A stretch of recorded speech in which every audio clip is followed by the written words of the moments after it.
Yad she Savanah Six inshia. Donna nishlanigi toha glini nishla.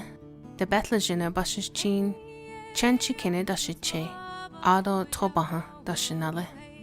Nile tsenekande nasha. Recently, I was driving near the Chinle High School when I saw a billboard. I thought to myself, do many students understand the term resilience? I started to think back to when I was a teenager myself. How did I overcome life's obstacles? How did I find my Dene self-identity? I'm one of the oldest of 6 children. In junior high, I liked school and enjoyed being involved in extracurricular activities. But all that changed in high school. I became a troubled teen. I felt lost. I started to isolate myself from my family by hanging out with new friends who skip school a lot. We drive around the housing area or watch videos together to pass the time away. I felt like my friends were the only people in the world who really knew what I was going through. I missed a lot of school. Eventually, my teachers reported me to a counselor who called me into her office and said, "According to our school policy, you have missed too many classes, and you're not going to graduate. Do you even know what you want to do with your life? Do you have a plan?"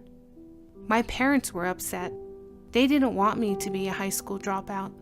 They wanted me to go to college. At one time, I wanted to go too. After meeting with my teachers, counselor, and school principal, my father negotiated a different path for me. I was 17 years old when my mother dropped me off at the local treatment program. At first, I was angry. It happened so fast. Next thing I know, I was being supervised 24/7. There was no privacy. I had no choice but to follow their program. Every day we'd wake up at sunrise and run. Afterwards, we were taught to pray and offer corn pollen to the east. My entire day was planned for me. I was taught coping skills, like making crafts, collecting ceremonial tobacco, and making sweetgrass ties. I also talked about my problems with others instead of keeping everything inside me. By listening to my counselors and the traditional practitioners at the treatment center, I strengthened my self-identity as a Navajo female. Soon, I began to remember how much I loved to challenge myself and set goals. I continued to run, and I started to lift weights. I began feeling hopeful, and I dreamed that one day I would have a full-time job where I could teach young children and troubled teens. After I completed the program, I went to Denai College and then UNM, where I learned new problem-solving skills in order to graduate. When I felt stressed out, I used the coping skills I learned. I say to myself, pray for yourself. This isn't hard. You got this. Today, I have a master's in public health, and I'm a program assistant for the Meth and Suicide Prevention Program. I go to different communities and teach students aged 6 to 19 years old about prevention and how to deal with substance abuse, suicide, and bullying. It's my privilege to help students understand what resilience means. Recently, I started learning about the Navajo Wellness Model through a coworker. I think it would be great to learn more about it and share it with the students I work with. As a Dene, I learned that we find resilience through our Navajo culture teachings and by applying them to our lives. We overcome adversity, depression, illness, and hopelessness by returning to our ancestral teachings. The Navajo Wellness Model was developed to help us learn and reconnect with our teachings of our ancestors. I think every Dene student needs to take a time to ask his or herself, who are you? Who are your grandparents and your parents?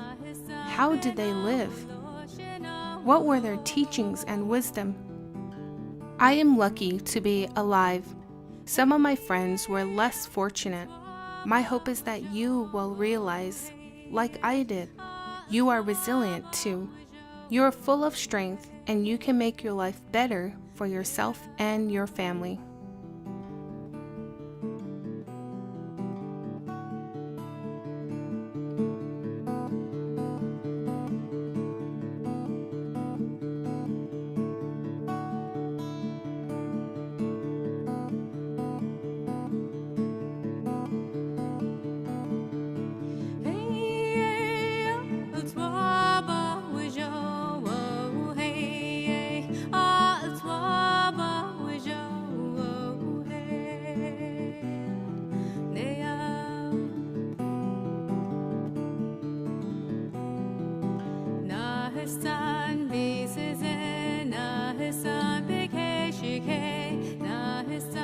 Josh